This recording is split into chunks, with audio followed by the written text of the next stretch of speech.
So I will be answering question 1. It is very crucial for Malaysia government to modernize its public transport system by analysing critical external factors that may affect its decision. Begin by researching by various factors that influence technology management. By using pastel analysis, explain how the government can use the analysis to explore the external factors of its business. So this is my answer. The first P for pastel is political. The Malaysian government can move forward with modernizing public transport by studying the political landscape. Gaining support from various political parties is essential for the success of such projects. Collaboration between these parties is crucial so as to ensure public transportation improvement goes smoothly. On the other hand, political instability, such as political crises, can slow down project progress and reduce public confidence in the modernization of Malaysia's transport system. The second E for pastel is economical. The country's economic health plays a key role in decision making. A stable and growing economy makes it easier to invest in infrastructure.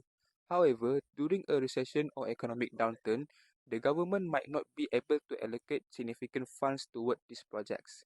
In Malaysia's case, the economy has been performing well, as shown as the rise in passenger numbers from 200 to 63 million.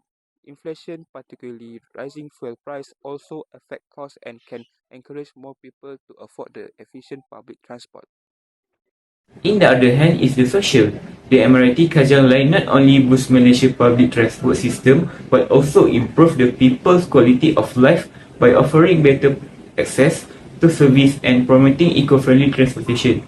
Its success, reflected by more than 63 million passengers, shows that the project meets people needs and enhances social development. Moreover, the development of the MRT Kajang line has created new job opportunities not just in transportation but in other sectors too, helping to improve local living standards. Other than that is technological. Modernizing public transport involves the integration of cutting-edge technologies such as smart ticketing system and real-time tracking, which are essential for improving the overall passenger experience and streamlining our operation. By implementing these technologies, passengers can enjoy more convenient, faster, and more reliable service. Additionally, the introduction of electric vehicles or even driverless alternatives can play a significant role in reducing carbon emissions, helping a citizen more towards more environmentally sustainable future. It also crucial for the government and relevant authorities to continuously monitor and adopt the latest advancement in transportation technology to ensure the system remains efficient, cost-effective, and capable of meeting the increasing demand of growing urban population. The L in pastel means legal. The government must follow transportation laws, safety regulation, and environmental guidelines during modernization. Legal issues like land ownership or environmental approvals can delay projects. Ensuring transparent contracts and compliance with legal standards help build public trust and avoid corruption. The last E for pastel is environmental. Modernizing public transport plays a key role in reducing air pollution by promoting the use of electric vehicles and decreasing the reliance on private cars. This shift leads to lower emission and cleaner air, especially in urban areas. To ensure that these projects are both eco-friendly and sustainable, the government must carry out thorough environmental assessment. This evaluation help identify potential environmental risks and ensure that new transportation development align with green initiative and long-term sustainability goals. Hello, my name is Pamadina bin Tauran and my ID number is MDB2311001. So for today, I will present to you guys the first third early process of technology forecasting process that is used by MRT Kanjan Line and also at the same time answering the second question. So let's go to the first process.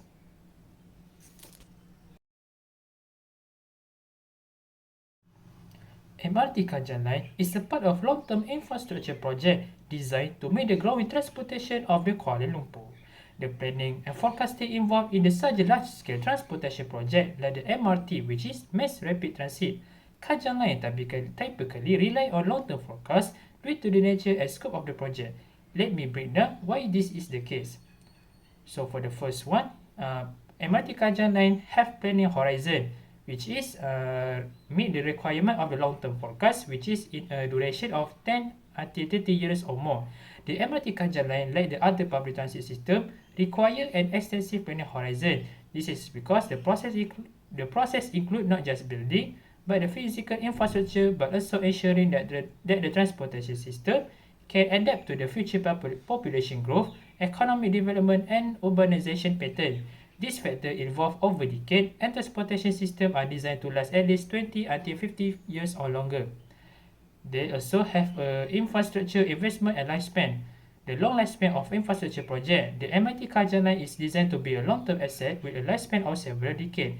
It requires considerable upfront of capital investment and is not easily modified once built. Hence, the long-term forecast guide how the project is financed, constructed, and operated to ensure it remains functional, relevant, and profitable for years to come. For the third one, they have government and policy consideration. Policy consistency. The MRT Kajang line is a part of a long-term national and regional transport plan. The Malaysian government in developing the MRT lines forecast transportation needs based on the long-term policy goals for economic growth, reduction in traffic congestion, environmental sustainability, and quality of the life improvement for urban dwellers. So that's all for the first process. We go to the second process.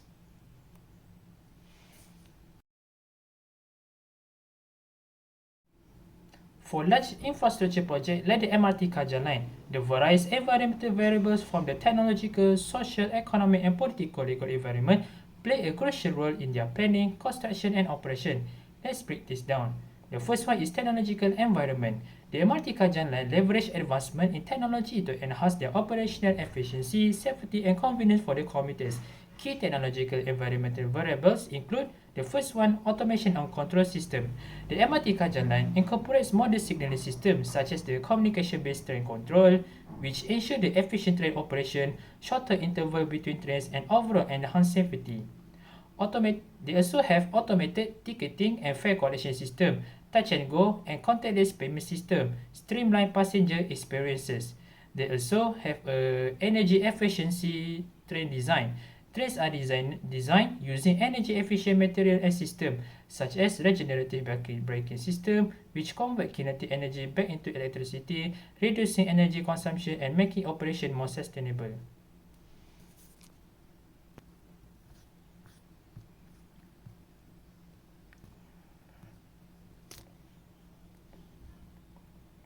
Second one is social environment.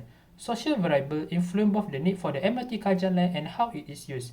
The important factors include the first one, urbanization and population growth. Kuala Lumpur and its surrounding region are experiencing a significant urbanization, leading to the increased demand for efficient public transportation. The MRT Kajang line was designed to reduce road congestion and provide a sustainable solution for a growing population. The second one, they have commuter safety and comfort expectation. MRT station and trains are designed with the safety and accessibility features like platform screen door, CCTV, and facility for the elderly and disabled. This reflects the public increased expectation for safety, comfort, and convenience in public transport system. For the third one is economic environment. Economic variables are essential in determining the financial feasibility of the MRT Kajang line and its broader role in the economy. MRT Kajang line used a public-private partnership and funding. The MRT Kajang line was funded through a mix of government support and public-private partnership. Economic variables like interest rate, inflation, and government debt levels influence how large infrastructure projects are financed and managed. They also have impact on real estate and business development. The areas surrounding MRT station often see as an increase in real estate value, stimulating the commercial and residential development. The business benefit from the easy access to customer and worker, making the MRT a driver of economic activity.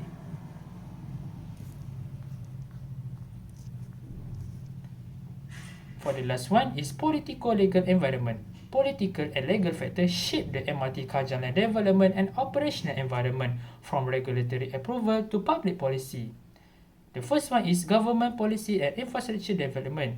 The Malaysian government commitment to improve have want to improve their public infrastructure as part of its long-term economic planning, such as through the economic transformation program. They also support projects like the MRT Kajang Line. Political will and government investment are critical in ensuring that these projects are prioritized and completed. So that's all for the second process. Let's go to the third process. The MRT Kajang Line uses a combination of statistical data and expert opinion when selecting the appropriate forecasting technique for its planning and operation. Each method offers a unique insight, and combining both approaches provide more comprehensive and reliable forecasts for such a large-scale infrastructure project. Let's explore how both data sources play a role. The first one is statistical data. Statistical data is crucial for providing quantifiable historical evidence to inform the forecasting process. For the MRT Kajang Line, the following types of data will be gathered and analyzed. So for the first one is demographic and population data. A government census data and population project from the agency like the Department of Statistics Malaysia would be critical in forecasting ridership demand. The population growth trend, migration pattern, and urbanization rates will directly influence the number of expected commuters over the long term. They also have a transport usage pattern. The historical usage pattern of public transport system in Kuala Lumpur, such as bus, LRT, and KTM trends, are analyzed to predict the future demand for the MRT. The data source include the TKT system, public transportation survey, and operational data from existing transport providers. For the second one is expert opinion. While statistical data provide a solid foundation, expert opinion adds a qualitative insight, particularly when there are uncertainty or gaps in the data. For the MRT Kajang Line, the expert opinion are critical. From the expert opinion, they have urban planners and transport engineer. They also expert in urban planning, transportation and engineering, and infrastructure development play a vital role in interpreting the statistical data and adding a contextual knowledge. They use their experience to assess the feasibility of forecast and ensure that planning decisions align with the broader urban mobility strategy. They also use economic and financial analysis. The economic and financial analysts help MRT Kajang Line to interpret how economic condition will influence the trend, fare affordability, and the financial sustainability of the MRT project. They assess the impact of economic variables such as inflation, GDP growth, and how this will shape demand over the long term. They also have environmental and sustainability expert. The expert in environmental science help forecast in the MRT Kajang Line impact on reducing carbon emission, traffic congestion, and overall urban sustainability. They evaluate how shift in social attitude towards environmental issues might affect the future ridership trends. So that's all for the third yearly process. So let's go to the next process. Good morning, everyone. Today I will be discussing how Conduent adapts its strategies at each stage of the technology life cycles, with a focus on their Atlas ticketing system used for the MRT Kajang Line. As we know, the technology life cycles typically has four main stages: introduction, growth, maturity, and deadline. Let's explore how Conduent will adapt its strategy during each of these phases. First, during the introduction stage, the focus is primarily on launching new technology for Conduents. This would have involved significant investment in research and development. The main goal at this stage would be to ensure that the Atlas ticketing system meet the specific needs of Malaysians public transit, such as interoperability, various transportation system, and ensuring aesthetically pleasing design for user. At this stage, they would work closely with the Malaysian government to integrate this system smoothly into the MRT infrastructure. Next is the growth stage. As the system is adopted and used by more passengers, Conduent would focus on scaling up operations. For instance, as the MRT Kajang Line ridership grew to over 63 million riders in 2019, Conduent needed to ensure that their Atlas system could handle this increasing demand without any issue. Their strategy here would focus on upgrading infrastructure, improving system capacity, and ensuring the system remained reliable under high traffic. Additionally, they might focus on increasing awareness about the system benefit and features to encourage broader use. Then we have the maturity stage. This is when the technology has been widely adopted and the markets stabilize. At this point, Conduent will shift its focus towards maintaining the system performance and optimizing operation to reduce costs. Since the Atlas system is already in use and has proven successful, the strategy here will focus on making incremental improvements such as enhancing the user experience based on feedback from passenger and ensuring the system remains efficient and reliable as it supports millions of daily commuters. Finally, the deadline stage occurs when the technology starts to face challenges from newer system of begins to become outdated. To stay competitive, Conduent will likely begin investing in the development of next generation technologies, such as using advanced data analysis or artificial intelligence to manage and predict passenger traffic. They may also explore ways to modernize and upgrade this existing ticketing system to keep up with new industry trends and maintain their relevance in the market. Sakit rasa